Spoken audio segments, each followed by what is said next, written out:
obviously bigger Division I rivalries all around the country that are going on. But, you know, as far as a state and the size of the state and the perspective that they have on the game, you know, this one is very, very special. Rivalry week here in Big Sky Country. It has all the makings of a classic. Brawl of the Wild and Montana State and Montana. One of the best rivalries in college football. It is one of the most heated and historic in all of college football. And if this isn't the best rivalry in FCS, I don't want to know what is.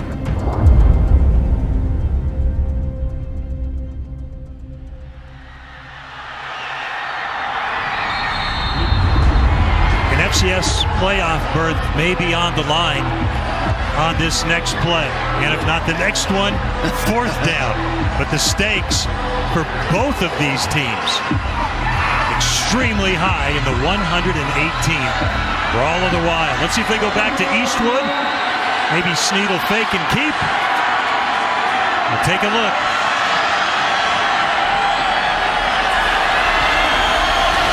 The Bobcats home! The Bobcats home! It was as shocked as I've ever been in a football game.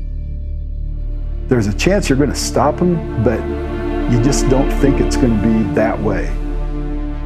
Now, you couldn't even write up a movie on something like that. It was one of the most amazing moments in the history of the rivalry, and the fact that it was such a microcosm of the season to that point for both teams, I think made it even richer.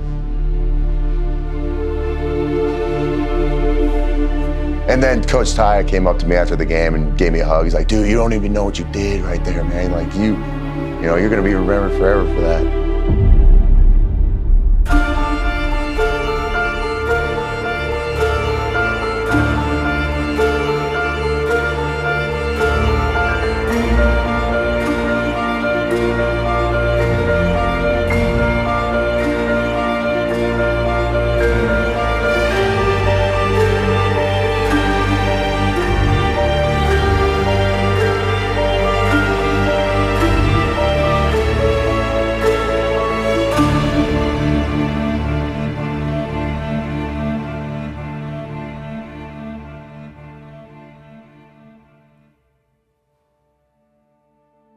In its best years, and I would say its best years have been in the modern era, because, I mean, Montana State dominated this rivalry in the 70s, and I think that's why it was so hard for Bobcat fans to swallow when the Grizz turned the tables. The streak didn't really help the rivalry, I'll be honest. I mean, 16 years is a long time. 11 straight on the road and 16 straight here in this series. But if you look at, since the streak has been broken, it's over. The streak is over. The game is over. The Bobcats are Big Sky champs. They beat the Grizzlies today in Missoula. It's 10-7. It's a done deal. How really, you know, more evened out it is. It's pretty crazy. You know, in the 2000s, even though Montana was so elite, you still had the Cat Grizz game was for the Big Sky title and a playoff spot almost every year, and it remained that way until the Grizz kind of took a step back, but it seems like it's back to that now. You know, the last couple years it's been for playoff spots as well, so I think that's how it should be. You know, a regular season finale that then results in both teams maybe making a playoff run. Please welcome the 32nd football coach at Montana State and his family, Jeff, Janet, Jory, and Chasey Choate, to Montana State University.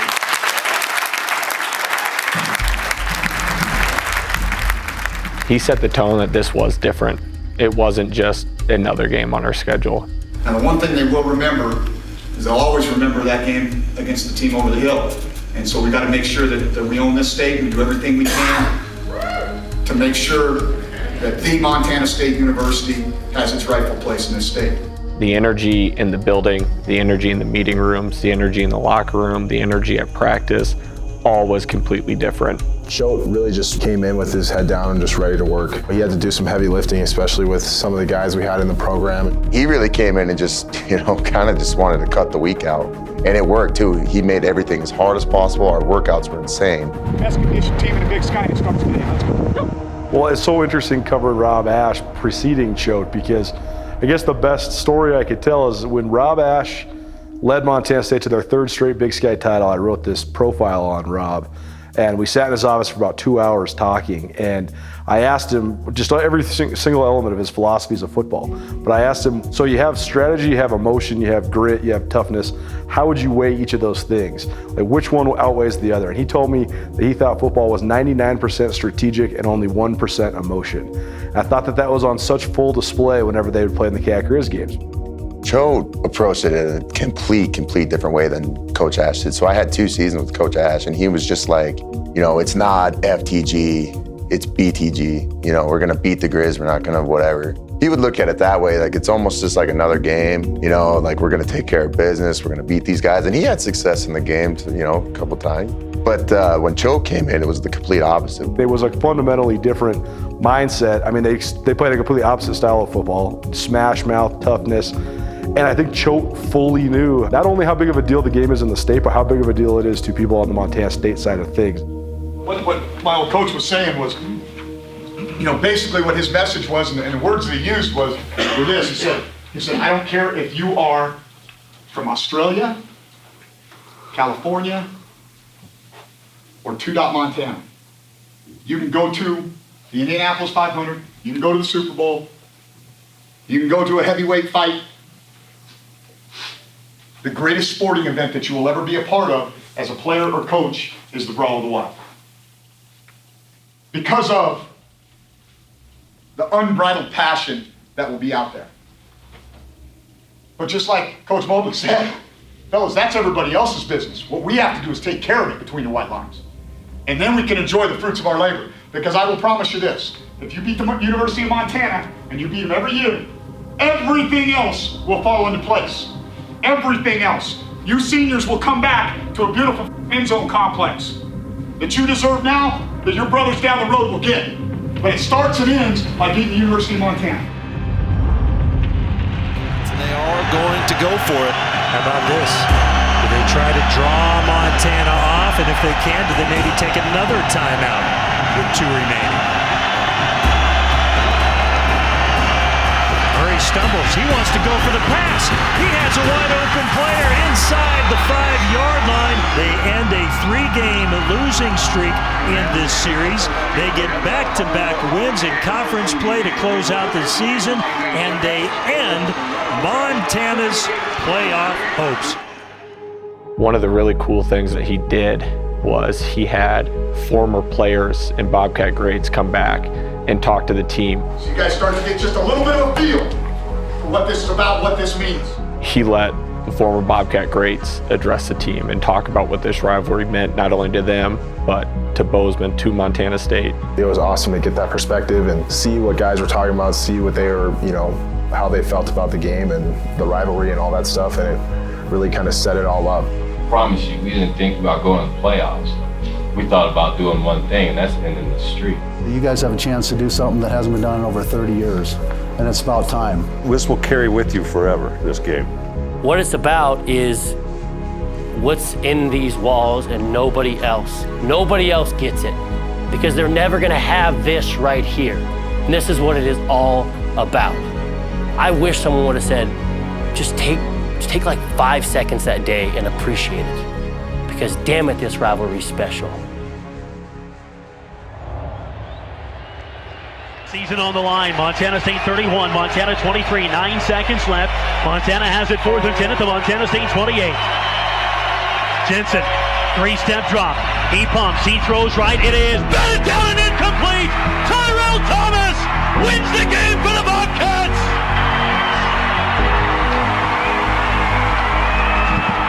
They are going wild at Bobcat Stadium.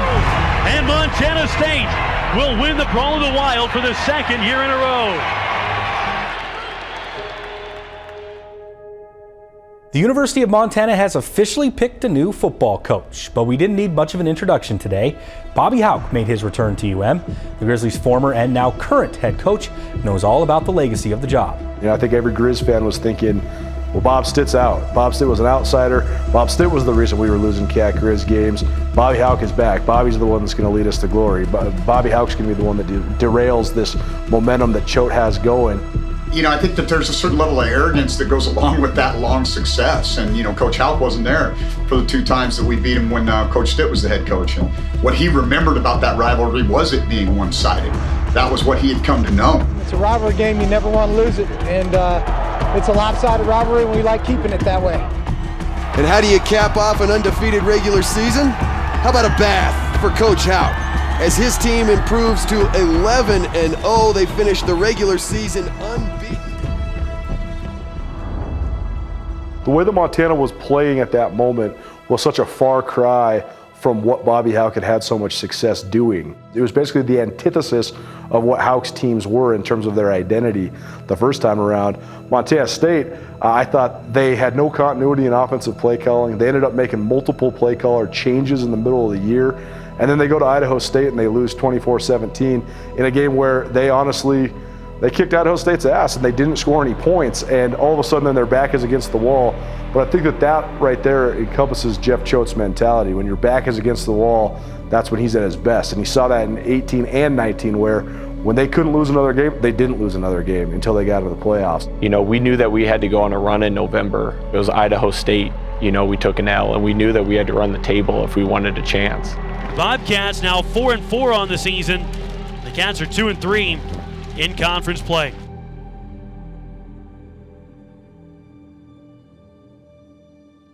Okay? There should be no stone unturned, none, in terms of your preparation. When they line up the 13 personnel, you should know the 3 plays they run like the back of your hand. Right? When that safety's tilted down, you better know the blitz that's coming and exactly how you're going to pick it up before it's even done. We will beat these before we ever get on the bus and go to Missoula. Guys, enough said. The oldest rivalry in college football west of the Mississippi River. And we talked about this. 83, 84, 85 was the last time that we kept that thing here in Bozeman 3 consecutive years. That changes now. There's men in this room that if I said, have you ever lost to Montana, they'd say, no, I haven't. And there's men in this room that are going to walk out of this program saying the same thing. It is that 4th and 1 mindset that we've been talking about for the last 3 weeks. I stood in front of you after the Idaho State game and I told you who we were. We were a 4-4 football team. What our mission was. Our mission was to go 1-0 every week. 1-0 every week and to be the first team in 33 years. 33 years to beat these back to back to back. That's how long it's been. You want to talk about a legacy? You want to talk about having something to hold on to forever? That's what you're playing for.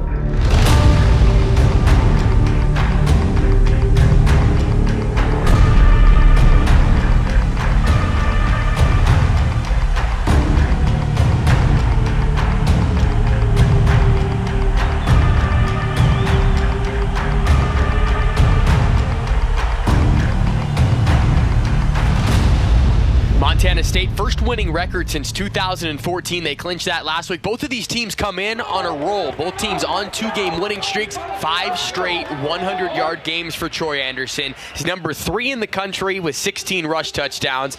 He's number 2 by a quarterback in rush yards as well. So it's pretty impressive what they can do in the run game. The collision of Dante Olson against Troy Anderson, I think a lot of people in this state have been waiting for that for months now, and we're about to see it. To be honest, I didn't think much about the record, but I knew that we were both on the fringe of the playoffs. I knew beating them, that would keep them out.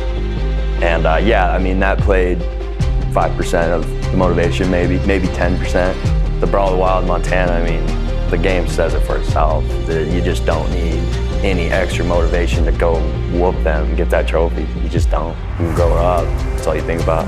I didn't dream about going and playing for Michigan or Ohio State. It was always Montana State. When we play this game, it's all eyes on us. The whole state is watching. Everybody knows when that game is and who won that game. There's nothing else in Montana. We don't have any pro teams. We don't have any bigger college teams. This is what these people live for in Montana. It's what people talk about.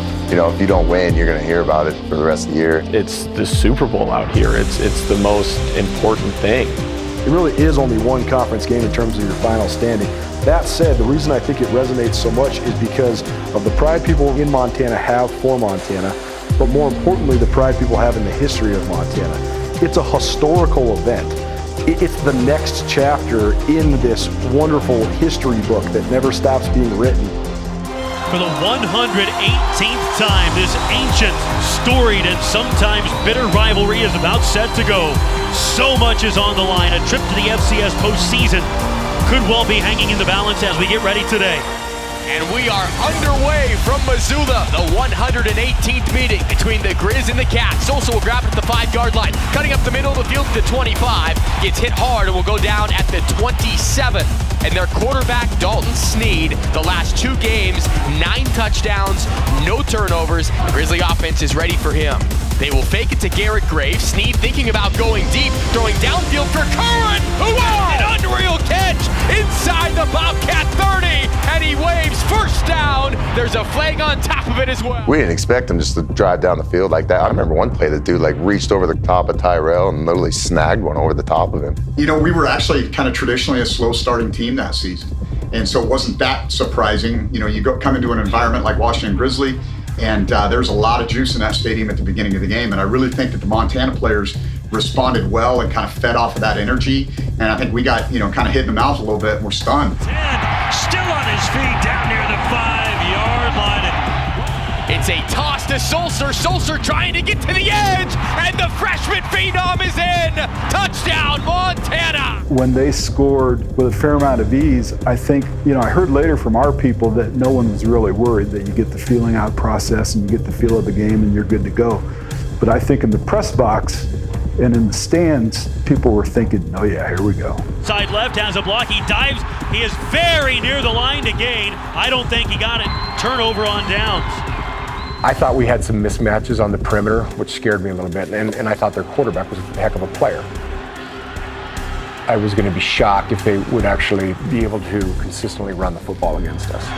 Dalton Sneed on first down and goal will give it to Adam Eastwood, who gets right into the end zone. Yeah, they got up 14-0 on us, and we're like, man, we got to get something going on over here. And then they started showing flashes of, you know, they'd get it around there, they'd get it around there, and then they'd go, you know, 3 and out. That 10-yard gain, their largest of the day.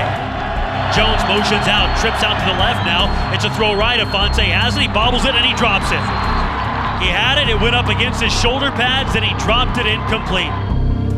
The thing that was most demoralizing was just a field position battle. I mean, I felt like we were playing on our side of the 50 the whole game. It was guys kind of trying to do too much and they weren't doing their jobs, and we got exposed. Sneed, I mean, I gained a whole lot of respect for that kid as a competitor, as a football player. I mean, he was as good as advertised. Into the end zone, and Akem makes the catch! Touchdown, Montana! It's 22-0, and that place is partying. They are partying in that stadium after they caught that bomb, make it 22-0. I remember thinking, you know, 21-0 is not too much. But when they got that 2-point conversion, it just felt like they had so much momentum. And he's in! The 2-point conversion is good, and the Grizzlies have all the momentum. They're on top 22-0. Montana State is going to have to get something figured out offensively sooner rather than later. As we talked about earlier, this is not an offense built to play come from behind football. Anderson, a ton of time. Now some running room if he can get around the edge. And does you see his speed on display? Afonso first ran into and ran through Chase Lewis. But I tell you what, pound for pound, he's one of the tougher runners in this conference. Anderson will try to run it in, and he will run it in. Touchdown, Montana State, Troy Anderson. Getting on the board right before halftime, so it's 22-7 and not 22-0, was the biggest turning point in the game. Going to half down 22-0 is a lot different than 22-7. So that was big for us. And then we went into the locker room, and it was kind of just a business mindset. I just remember going in that locker room and everybody had that look in their eye. They're like, this ain't it. We ain't doing it. Like, we're done with this. It was just a feeling that everybody had in that locker room that you just can't quite explain.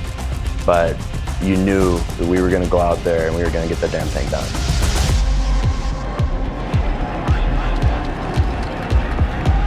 What's coming? Sneed going deep, has a man. Sosa with a catch. Montana now comes on for their first field goal try of the game. This will be from 40. And no good, just missed. And then we came out the second half and started shutting them out on defense, and then we started moving the ball on offense. Elijah Lee first down yardage there. Not even a chance for it as that defense swarmed, led by Grant Collins. It's almost a palpable feel right now, the confidence that this Montana State defense is getting and the kind of deflation that this Montana offense has got after the last couple series. It's not that they're not moving the ball, but they're not doing it effectively to continue to move the chains. And if Montana State's offense can get things together, a lot of momentum going the way of the Bobcats. It took us a while, and in the third quarter, you know, we still weren't hitting on all cylinders, but we started moving that big ball downhill. It started slowly moving. Anderson on the keep, runs up the middle, runs to attack, runs out to the right after he started left to the 20. Football is such a, like anything in life or sport, but football is such a momentum-driven game. Like, you can just feel it when you, I mean, the crowd can too, right, as a fan. You can feel it watching it on TV.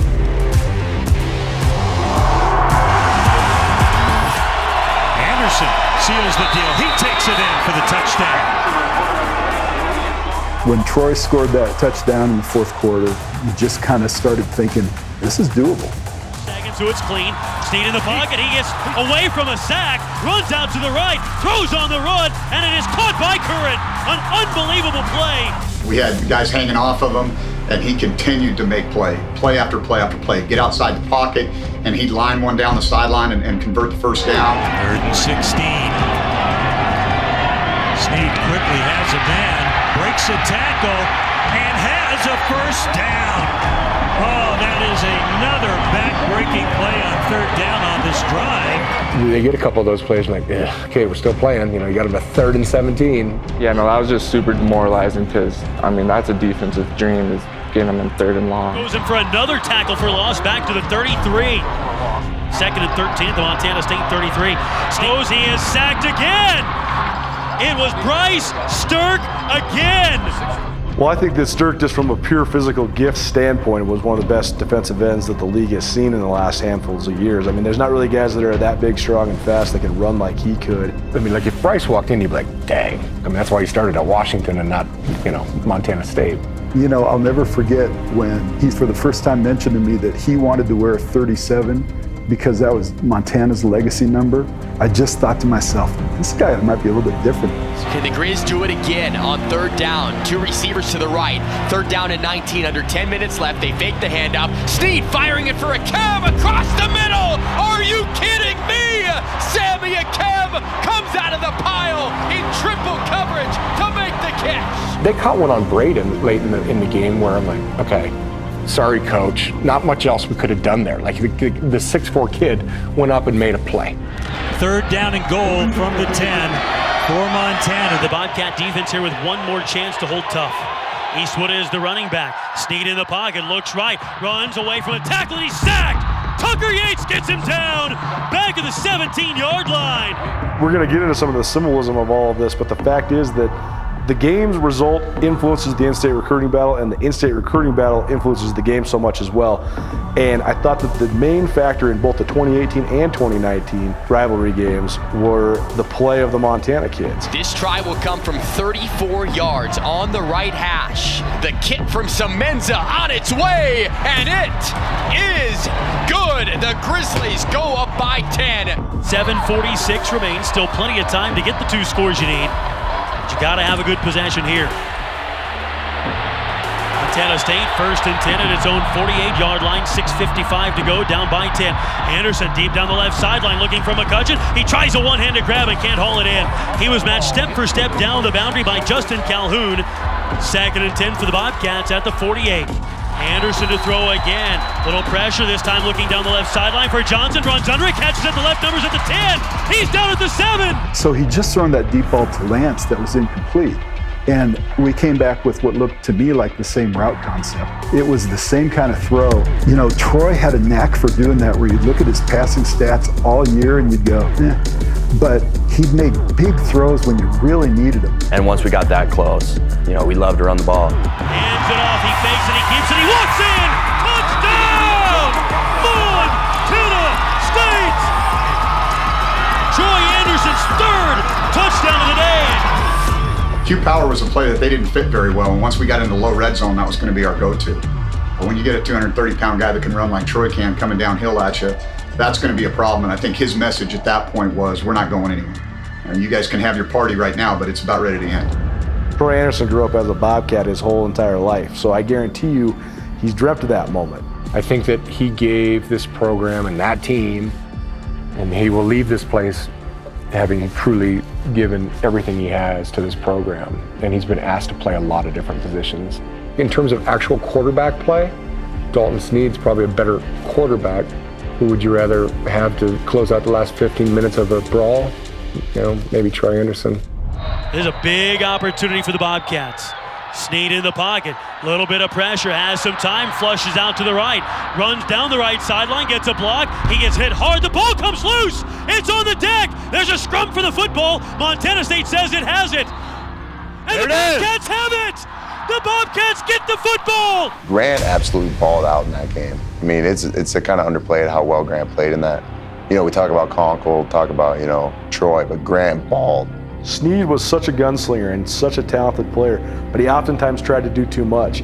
If you watch that play, he could have gone out of bounds, and instead he tried to cut it back to get a couple more yards. Testament to him for always wanting to get those couple extra yards. But that play also summed up Grant Collins, because here's a kid from Bozeman that played through so much, so many injuries. He never had an off season. He was hurt from start to finish in his career, yet he still managed to start 40-plus games.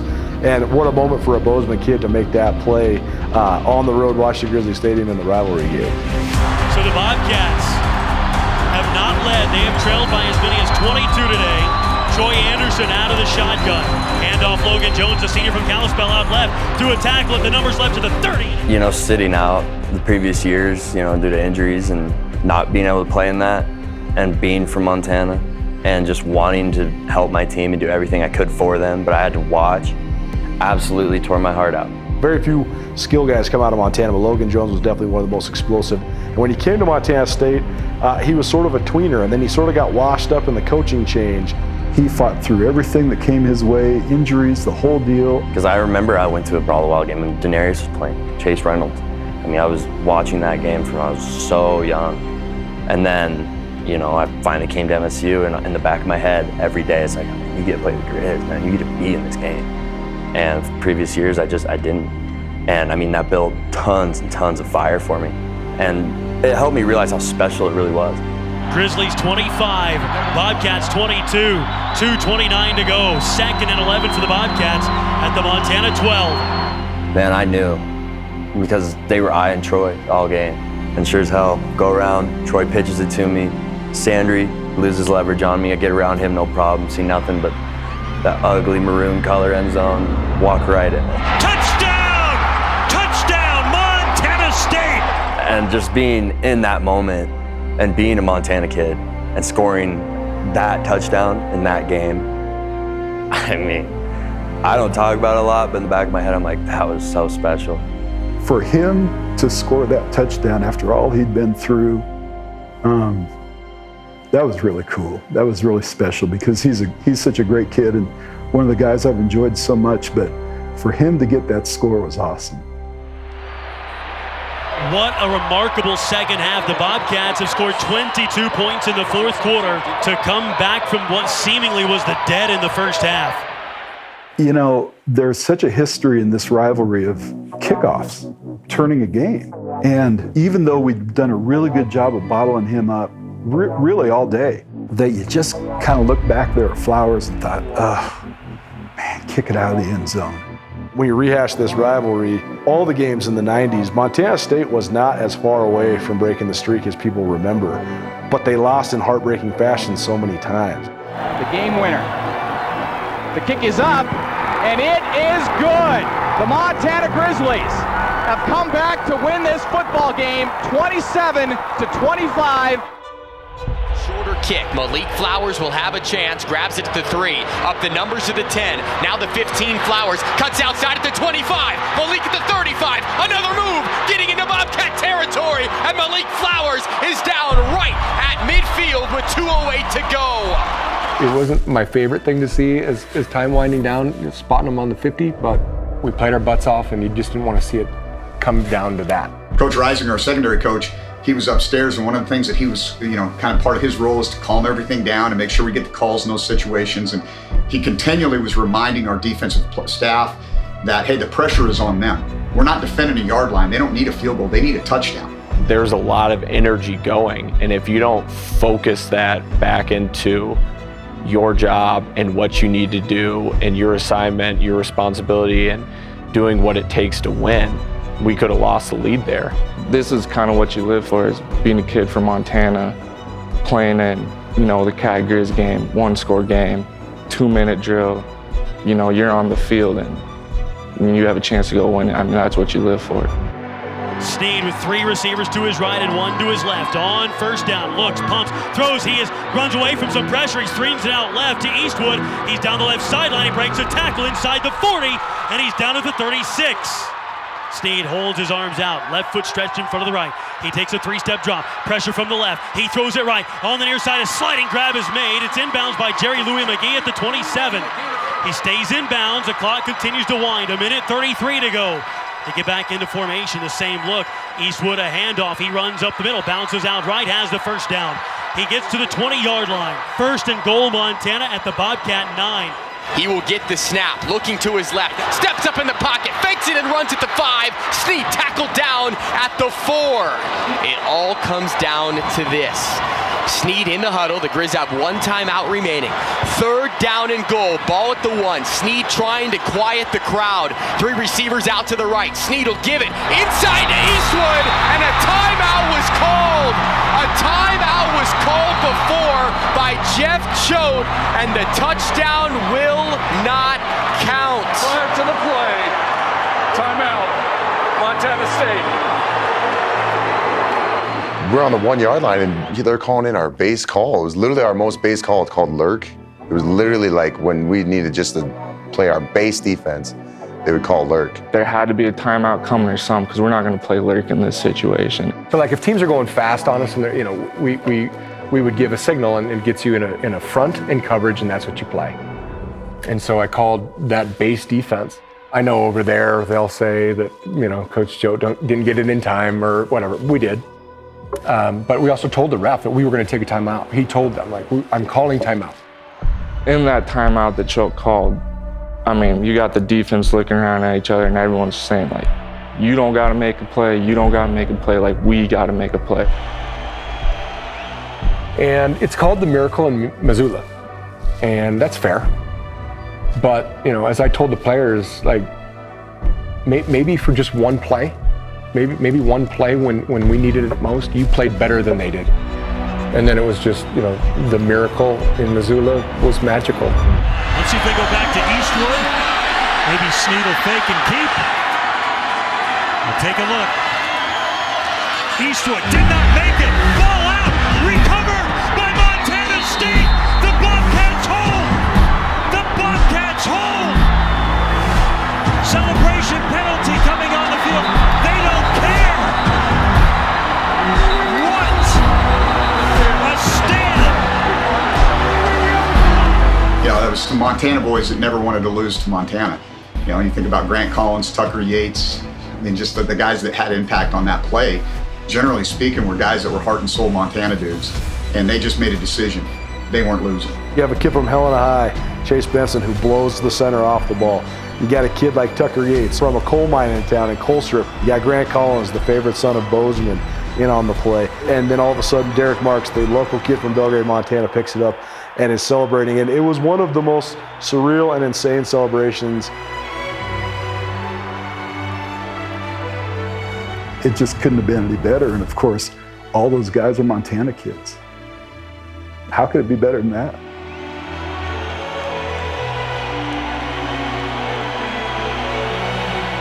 To share that moment with everybody I did will forever be in my mind. Afterwards with your boys, there's no better feeling in the world. You just want to brawl the wild. You get to take that trophy home, and you just get to hang out with your team the rest of the night. We talked all week, but last night in particular about, hey, if you really want to be remembered, you make a play in this game. And I think this is a game in general that will be remembered for a long time. This Cat Grizz game especially, there was so many different plays. And everybody remembers the last one, but that fumble caused by Grant, Logan's touchdown, Travis's big catch. I mean, there's just we don't win without any of them. And everybody in Montana seems to remember those plays. No one necessarily remembers a random play in the third quarter against Cal Poly at home. But I mean, they remember every Cat Grizz play. I think that the thing that sets the Cat Grizz rivalry apart from any other rivalry is that reverence for history. People that have been around it really do remember all of the plays, all of the players, all of the characters. Each year is its own special moment in time, and I think that that's completely different. You know, I think that the Iron Bowl or the Civil War or any of those great rivalries, I don't know if you could find people that just remembered the backup safety who made a play, or, you know, the nose tackle who blew the guy off the ball who really had no statistic involved in the pivotal play. But in Montana you can, and I think that's what makes it so special. I literally can't explain it, you know what I mean? It's just like surreal. I've made one of the greatest plays in Cat Grizz history. You know, you think of those guys like Mike Ryder and like Daenerys McGee, and to be thought of in that kind of realm is pretty humbling and pretty cool. And I took so much pride in, you know, playing football here, playing football for my home state, and I think all those guys did as well, like Grant, Conkle, Logan Jones, you know, Troy. Those dudes just all take pride in being Montana boys. If you're from Montana, then you understand it the way I do, and that you grow up watching it, and you remember those guys. And that game you watch annually, every year. Some people don't watch every Cat game. Not everybody watches every Grizz game. But that game, you show up for it. Outside of the borders of the state of Montana, people might not know who you are, but I promise you this, Tucker Yates won't walk into very many bars and not have a Bobcat buy him a beer for the rest of his life. And so that's what I meant. You know, like, if you want to leave a legacy, if you want people to talk about you and your time as a Bobcat, number one, you got to win the game. But number two, you got to make plays in that game. Even kids that have never been to Montana before they enroll at Montana State or Montana, you know, this game ends up meaning so much, and it's something that they'll talk about, complain about, reminisce about with their teammates forever, for the rest of their lives. And so when you make a play in this game, it's forever. It's a forever game, but it's a forever moment for you. I know how special it is to them to be able to walk the streets of the state of Montana and know that, you know, that class that came in with me, they never lost to the Grizz. But at the end of the day, the program is about the players. And the memories that those guys have, I know that's going to be one that they'll cherish for a lifetime. And so I think that totally changed how people throughout the state of Montana and even throughout the region view Montana State University. If you were to say, what's the flagship university in the state of Montana? For a long time, people would say the University of Montana. I think right now, people look at Bozeman and see Montana State University in that light. And that was a big part of my vision when I went there, in terms of, if we're going to get the best and brightest to come to Montana State, we got to win that one game in November. That moment was the launching point toward truly proving that the little brother narrative was over. And then I think the exclamation point came the following year in 2019 with the 48-14 victory at Bobcat Stadium. But I think that you couldn't have had the 2019 moment without the 2018 moment. So I think that's why it was such a pivotal moment in the history of the rivalry. That's how we here for this 119th matchup between these two storied rivals. They're going to go outside along the far side. That's Toure. He makes initial play. Ball's on the field. First play of the game. Bobcats have it. Montana State forces the fumble. Jacquay Allen knocks it away. Bobcat football inside the 20-yard line.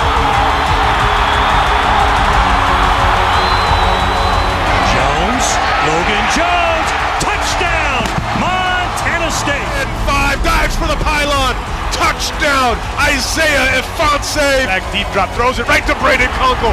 Conkle with the INT. This Montana State crowd is off the chain here in Bozeman. Bobcats 48, Grizzlies 14. Montana State is back to back to back to back, the state champions. Coach Cho said privately when he got this job that he would never lose to the Grizzlies. And he didn't lose to the Grizzlies. People kind of judge you. Like, yeah, they don't ask you, oh, what was your, like, how many times did you beat Sac State, or what's your, I mean, whatever. They're like, did you beat the Grizz? Like, what's that game about? It's special, and it'll hold a special place in your heart. Not a whole lot of people know about it outside of Montana or outside of players that played in each program. I know I sure didn't, but being a part of it, there's not many things that I can think of that would rival that energy, that passion, that love, that hatred. All of those emotions wrapped into 3.5, 4 hours on a Saturday afternoon.